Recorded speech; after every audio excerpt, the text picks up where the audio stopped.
এখন খবর বিস্তারিত। নিজ বিধানসভা কেন্দ্রের কাঠালিয়ায় এক নির্বাচনী সভা করেন মুখ্যমন্ত্রী মানিক সরকার। কাঠালিয়া কমিউনিটি হল প্রাঙ্গণের এই সভায় নারী পুরুষের উপস্থিতি ছিল চোখে পড়ার মতো। ধনপুর বিধানসভা কেন্দ্রে কাঠালিয়ায় হয় আজ সুবিশাল নির্বাচনী সমাবেশ। প্রয়াত সমর চৌধুরী সাংস্কৃতিক স্মৃতি কমিউনিটি হল সংলগ্ন মাঠে অনুষ্ঠিত সমাবেশের প্রধান বক্তা ছিলেন ধনপুর কেন্দ্রের প্রার্থী সিপিআইএম পলিট ব্যুরোর সদস্য মানিক সরকার।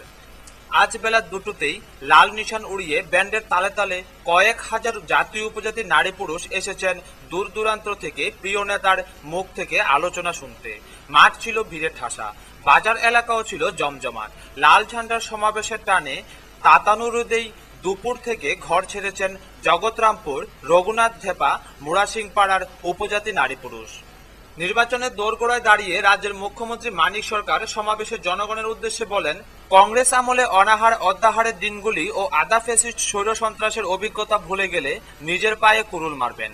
আরও উন্নয়ন, আরও সমৃদ্ধি, গণতন্ত্রকে আরও সংহত করতে এবং রাজ্যে শান্তি সম্প্রীতির ধারা অব্যাহত রাখতে আরও বেশি ভোট ও বেশি আসন নিয়ে তৈরি করুন সপ্তম বামফ্রন্ট সরকার।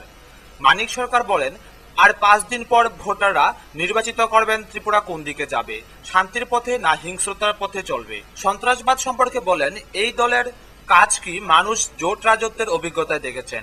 কংগ্রেস এদের বিরুদ্ধে কোনো দিন কোনো কথা বলেনি, বরং সন্ত্রাসবাদের মুখোশ আইএমপিটির সাথে নির্বাচনে জোট বেঁধেছে কংগ্রেস দল।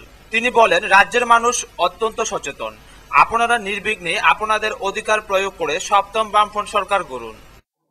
14 ফেব্রুয়ারি 2রা ফাল্গুন ত্রিপুরা বিধানসভা নির্বাচন।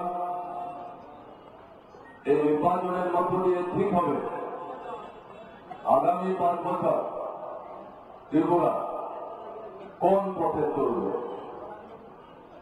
শান্তির পথে না হিংসতার পথে, সম্প্রীতি সুরক্ষিত করার পথে না সম্প্রীতিকে ভেঙে খান খান করার যে চক্রান্ত সেই পথে, গণতন্ত্রকে সুরক্ষিত করে আরো সম্প্রসারিত করার যে প্রয়াস চলছে সেই পথে, না আগামী শরীর সন্ত্রাস যা জোটের রাজত্বের ত্রিপুরায় কায়েম হয়েছিল সেই পথে, উন্নয়নের যে কর্ম জোয়ার সারা ত্রিপুরায় চলছে এই ধারাকে অব্যাহত রেখে আমাদের রাজ্যের সমস্ত অংশের মানুষের জীবনযাত্রার মান উন্নত থেকে আরো উন্নততর করার যে প্রয়াসকে আমরা এগিয়ে চলেছি সেই পথে ত্রিপুরা চলবে, না দুর্নীতি, লুণ্ঠন, অবনয়ন ত্রিপুরাকে আরো পেছন থেকে ফেলে দেওয়ার যে চক্রান্ত চলছে সেই পথে ত্রিপুরা যাবে। সবচাইতে বড় কথা, কংগ্রেস দলের নেতৃত্বে কেন্দ্রে একটি সরকার চলছে। এই সরকার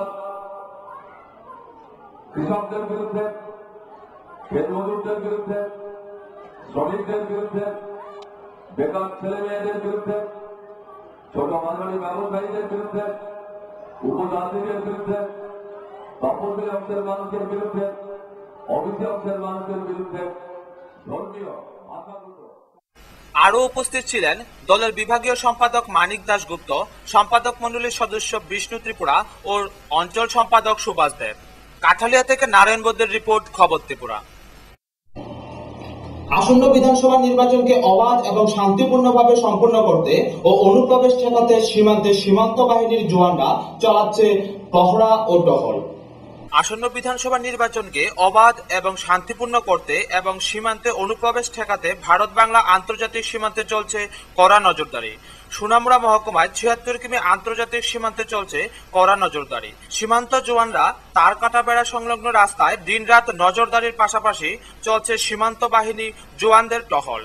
দিনরাত নজরদারি বাড়ানো হয়েছে সীমান্তে।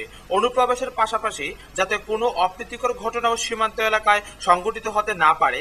তাছাড়া আগামী সোমবার সুনামুড়ায় কংগ্রেসের নির্বাচনী সভায় ভাষণ দিতে আসছেন সর্বভারতীয় দলের সহসভাপতি রাহুল গান্ধী। সব মিলিয়ে সীমান্তে নজরদারি চলছে পুরোদমে। हम 24 घंटा ड्यूटी करते हैं, अलर्ट रहते हैं इस साइड में हमारे कुछ इंडिया के नागरिक हैं, वो इधर भी आते हैं, इधर वाले कुछ उधर भी जाते हैं, इनका रिलेटिव इधर से इधर है, आते रहते हैं। जो भी हमारे पास आते हैं वो आई कार्ड दिखाते हैं, हम उनको इस बुक में एंट्री करते हैं। एंट्री करने के बाद हम आई कार्ड जमा लेते हैं और फिर हम अंदर या बाहर आने जाने के लिए देते हैं। कोई भी संदिग्ध आदमी को देखने पर हम उनको चेक करते हैं और जिस पे हमको डाउट होता है उस पर हम साहब के थ्रू कार्रवाई करते हैं।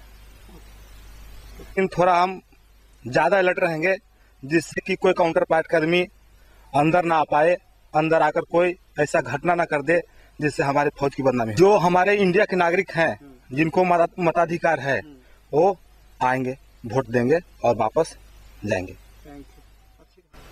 নাসরিন আক্তার, লিজার রিপোর্ট, খবর ত্রিপুরা। বিশালগড় কালীবাড়ি মাঠে কংগ্রেস প্রার্থী সমীর রঞ্জন বর্মনের সমর্থনে হয় এক নির্বাচনী সভা। সভায় প্রধান বক্তা ছিলেন নগর উন্নয়ন প্রতিমন্ত্রী ও সাংসদ দীপা দাস মুন্সি। 16 বিশালগড় বিধানসভা কেন্দ্রের অফিস টিলা কালী মন্দিরের সামনে কংগ্রেস প্রার্থী সমীর রঞ্জন বর্মনের সমর্থনে এক নির্বাচনী জনসভা অনুষ্ঠিত হয় আজ। জনসভায় প্রধান বক্তা ছিলেন কেন্দ্রীয় মন্ত্রী দীপা দাস মুন্সি, প্রার্থী সমীর রঞ্জন বর্মন, রাজ্যের মাইনরিটি সেলের সহ সভাপতি জয়দুল হোসেন এবং অন্যান্যরা। ভাষণে দীপা দাস মুন্সি বলেন, 34 বছরের বাংলা থেকে সিপিএম মুছে গেছে। এই রাজ্য থেকেও 14 ফেব্রুয়ারির পর দলটি মুছে যাবে। উন্নয়নের নামে কেন্দ্রের কাছ থেকে যে টাকা আনছে তা সঠিক জায়গায় প্রয়োগ করছে না, অথচ রাজ্যের মানুষদের অর্থাৎ পরিবার পিছু 1 লক্ষ টাকা ঋণের বোঝা চাপিয়ে দিয়ে যাচ্ছেন। এই রাজ্যের প্রত্যেকটি মানুষের মধ্যে চাপা ক্ষোভ রয়েছে, তা প্রকাশ করবে ভোটের মাধ্যমে। সরকারের অধিকার নেই মেয়েদের কাছ থেকে ভোট চাইতে যাওয়া। 4 বছরের শিশু কন্যা ধর্ষিতা হয়েছে। মুখ্যমন্ত্রীর সময় হয়নি তার বাড়িতে গিয়ে তার পরিবারের পাশে দাঁড়ানো। একটা 4 বছরের শিশু সে যদি প্রথম পৃথিবীর আলো দেখলো, সে কি জানতো যে 4 বছর বাদে তার উপরে একটা পাশবিক অত্যাচারের শিকার হবে সে? তার তো খেলার বয়স, তার তো হাতে কাগজ কলম দিয়ে পড়াশোনা শিক্ষার আলো পাওয়ার বয়স। ত্রিপুরা রাজ্যে হচ্ছে জীবন দিয়ে উগ্রবাদের সামনা করেছে, সন্ত্রাসবাদের সামনা করেছে, ভারতবর্ষের ঐক্য সংহতি তার উপর দাঁড়িয়ে আছে। আমাদের শেখাতে আসবেন না উগ্রবাদের কি করে সামনা করতে হয়। আমরা প্রশ্রয় দিই না, আমরা জীবন দিয়ে রক্ত দিয়ে প্রমাণ করেছি। একটা পরিবার আপনাদের বামফ্রন্টের সামনে এনে দেখান যারা নিজেদের জীবন দিয়ে উগ্রবাদকে সামনা করতে গিয়ে জীবন দিয়েছে। নেই। আমাদের গান্ধী পরিবার আছে, আমাদের কংগ্রেসের ইতিহাস আছে, আর সেই ইতিহাসের জোরেই আমরা বলছি আমরা উগ্রবাদকে প্রশ্রয় দিই না, কোন বিচ্ছিন্নতাবাদকে প্রশ্রয় দিই না, আমরা কোন রকমের সন্ত্রাসবাদকে প্রশ্রয় দিই না। এই প্রশ্রয়টা দিয়ে দিয়ে আপনারা পাইয়ে দেওয়ার রাজনীতি করে করে আর সমাজের মধ্যে বিভাজন করে করে আজকে এই জায়গাটা তৈরি করে দিয়েছেন। ত্রিপুরা রাজ্যের শান্তিপ্রিয় মানুষকে অশান্তির সামনা করতে হচ্ছে, আজকে সন্ত্রাসের সামনা করতে হচ্ছে। তার জন্য দায়ী বামফ্রন্ট সরকার, আর কেউ নয়। 20 বছর আপনারা এখানে রাজত্ব করেছেন। বিশালগড় থেকে শম্পা ভৌমিকের রিপোর্ট, খবর ত্রিপুরা।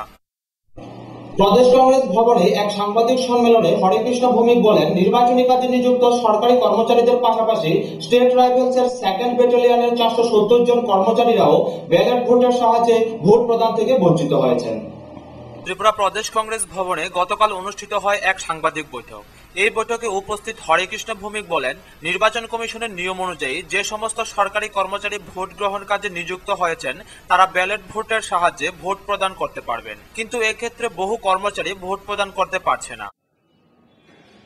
ভোটারদের যারা সাধারণ ভোটার বুথ থেকে গিয়ে ভোট কেন্দ্রে ভোট দেওয়ার দায়িত্বটা অধিকারের সঙ্গে দায়িত্বটা যেমন তাদের, কিন্তু যারা নির্বাচনে যেসব কর্মীরা থাকবে তাদের ভোটটা নেওয়ার সঠিকভাবে ভোট যাতে দিতে পারে পুরো দায়িত্বটা নির্বাচন কমিশনের উপর বর্তা। সেই হিসাবে আমরা দাবি করেছিলাম এই নির্বাচনে যাতে সমস্ত শ্রেণীর পোলিং স্টেশনের যারা কর্মী তারা যাতে সঠিকভাবে ভোট দিতে পারে।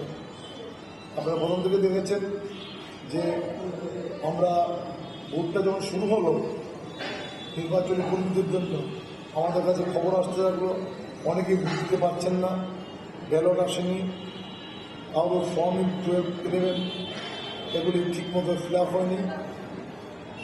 আমরা নির্বাচন কমিশনের দৃষ্টি আকর্ষণ করলাম।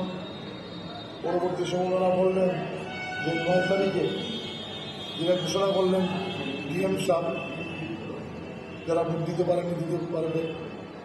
তথাপিও দেখছি আমরা প্রতিনিয়ত আমাদের কাছে অভিযোগ আসছে যে ওনাকেও ভোট দিতে পারছে না, এবং এটা বিশৃঙ্খল অবস্থা, মানে সঠিক কোনো পদ্ধতি, সঠিক কোনো নিয়ম কাঠি, নিয়ম নীতি দেখাতে পারছে না। এক এক জায়গায় একদম কথা বলছে এবং বিভ্রান্ত হচ্ছে কর্মচারীরা, সারাদিন বসে যাচ্ছেন, ফিরে যাচ্ছেন, বলছে কালকে আসো, দেখা যাক তোমার ব্যালট পেপার আসে কিনা, কাউকে বলছে তোমার ফর্ম ঠিক নেই।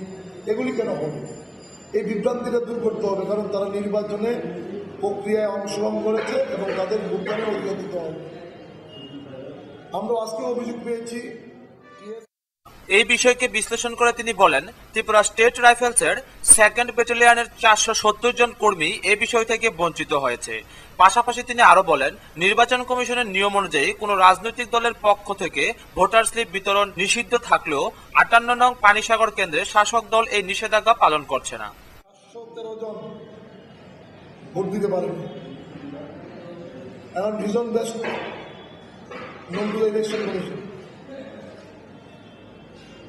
উই হোপ ইলেকশন কমিশন এ ব্যাপারে এগিয়ে আসবে এবং তাদেরকে ভোট দেওয়ার ব্যবস্থা করবে। যে নির্বাচনে ভোটার ভোট দেওয়ার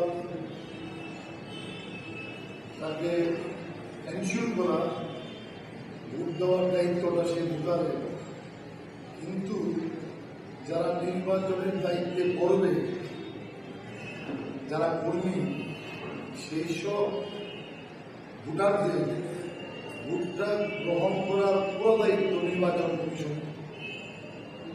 একজন ইন্ডিভিজুয়াল ভোটার গণতান্ত্রিক ভোট দিতে গিয়ে দায়িত্ব যখন তার উপর করতে হয়, সে কোন সময় আগে তার প্রকৃত কাগজপত্র নিয়ে ভোটটা দিবে। ভদ্র যারা নির্বাচনের দায়িত্বে পড়েছে, নির্বাচনী কর্মচারী, তাদের ভোটটা কালেকশন করার দায়িত্ব কিন্তু নির্বাচন কমিশনের পুরো দায়িত্ব। আমরা প্রথম থেকে আপনাদের ব্যুরো রিপোর্ট, খবর ত্রিপুরা। সাবরুম খেলার মাঠে হয় সিপিএম এর এক নির্বাচনী সভা। প্রধান বক্তা ছিলেন পলিট ব্যুরোর সদস্য মুখ্যমন্ত্রী মানিক সরকার। ত্রিপুরা স্বশাসিত জেলা পরিষদ হলো ত্রিপুরার পাহাড়ি বাঙালির মিলনের সেতু, কিন্তু এই সেতু যাতে আমরা গড়তে না পারি, এক সময় কংগ্রেস বাধা দিয়েছিল। আজ সাবরুম খেলার মাঠে এমনই অভিযোগ করলেন মুখ্যমন্ত্রী মানিক সরকার। তিনি খেলার মাঠে এক নির্বাচনী সমাবেশে ভাষণ দিচ্ছিলেন। তিনি কংগ্রেসের প্রতি অভিযোগের আঙ্গুল তুলে বলেন, কংগ্রেস ত্রিপুরা স্বশাসিত জেলা পরিষদ নির্বাচন ভণ্ডুল করার চক্রান্ত করেছিল। বলেছিল ত্রিপুরা স্বশাসিত জেলা পরিষদ হলে বাঙালিরা দ্বিতীয় শ্রেণীর নাগরিক হয়ে যাবে। বহু রক্তের বিনিময়ে রাজ্যের পাহাড়ি বাঙালি মানুষ স্বশাসিত জেলা পরিষদ গঠন করেছে। আজ সেই সংগ্রামের রেশ ধরেই ত্রিপুরায় 7ম বামফ্রন্ট সরকার গঠন করবে রাজ্যের মানুষ, এমনই আশা ব্যক্ত করেন তিনি। উপজাতি থেকে বাঙালি ছেলেদের যাতে বিচ্ছিন্ন হয় চলে, এরকম একটা পরিস্থিতি তৈরি করবার জন্য কংগ্রেস দলের নেতৃত্ব সেদিন আওয়াজ তুলেছিল, ত্রিপুরায় স্বশাসিত জেলা পরিষদ তারা করতে দেবে। তাদের ব্যাখ্যা ছিল, জেলা পরিষদ যদি হয়, জেলা পরিষদ এলাকায় বাঙালিরা কি 2 নম্বর 3 নম্বর নাগরিক হয়ে যাবে। এরকম করে তারা জেলা পরিষদের নির্বাচন ভণ্ডুল করবার চেষ্টা করেছে। সেই জেলা পরিষদ বহু রক্তের বিনিময়ে, জীবনের বিনিময়ে, সুদীর্ঘ সংগ্রামের মধ্য দিয়ে উপজাতি বাঙালি, হিন্দু, মুসলমান, বৌদ্ধ, খ্রিস্টান, যারা গণতন্ত্রে বিশ্বাস করেন, মানুষের ঐক্যে বিশ্বাস করেন, সম্প্রীতিতে বিশ্বাস করেন, বামপন্থী ফ্রন্টের পতাকার তলে সমবেত হয়ে তারা সংগ্রামের মধ্য দিয়ে জেলা পরিষদ। সমাবেশে কংগ্রেসের ইশতেহারকে বস্তা পচা প্রতিশ্রুতি বলে কটাক্ষ করে গ্রামোন্নয়ন মন্ত্রী জিতেন্দ্র চৌধুরী। তিনি কংগ্রেসের বর্তমান 11 জন বিধায়ক নির্বাচনের পর বেকার হবে, তাদের আমরা বেকার ভাতা দেব বলে মন্তব্য করেন। আমি একটি মাত্র কারণে দল ছেড়েছি, যে এই দলের নীতি আদর্শ এই দলের নেতারা কখনো অনুসরণ করে না। এই দলের গঠনতন্ত্রকে তোয়াক্কা না করে গঠনতন্ত্রের বিরুদ্ধে সবসময় সেলফ স্টাইল লিডার এক কথায় বলা চলে, ওনারা দলের নীতি আদর্শকে জলাঞ্জলিত করে সব ডিসিশন নিয়ে থাকেন। যার কারণে আমি ওনাদের সাথে দলের মধ্যে থেকে আমি অনেক প্রতিবাদ করেছি। প্রতিবাদ করা সত্ত্বেও কংগ্রেস দলে ওনারা ওনাদের যে নীতি আদর্শের কথা বলে থাকেন সেটাকে অনুসরণ করে না। তাই আমি চরম সিদ্ধান্ত নিয়েছি এই দলকে ত্যাগ করে আমি সিপিএমে জয়েন করব।